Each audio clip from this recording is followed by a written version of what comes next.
सख्त डेडलाइन, जंगी लहजा, गैर इखलाकी अल्फाज का इस्तेमाल, ईरान के हाथों शिकस्त खुर्दा अमरीकी सदर बौखलाहट का शिकार। सोशल मीडिया पोस्ट में नाजेबा अल्फाज में ईरान को पावर प्लांट्स और पुलों को निशाना बनाने की धमकी दे दी।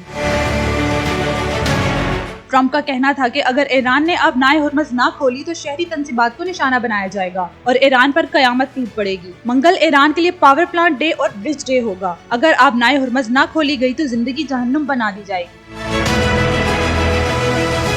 दूसरी जानिब एक इंटरव्यू में अमरीकी सदर का कहना था कि अगर ईरान जल्द मुआहिदा नहीं करता तो वो सब कुछ तबाह करने और तेल पर कब्जा करने पर गौर कर रहे हैं। अमरीकी सदर के नाजेबा अल्फाज पर न सिर्फ बैनुल अक़वामी सतह पर बल्कि अमरीका के अंदर से भी आवाजें बुलंद होने लगी।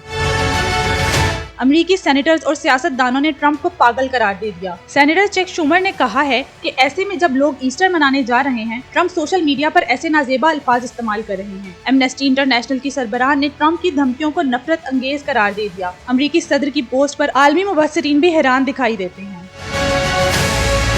व्हाइट हाउस के मुताबिक सदर ट्रंप आज पाकिस्तानी वक्त के मुताबिक रात 10 बजे कौम से खिताब करेंगे।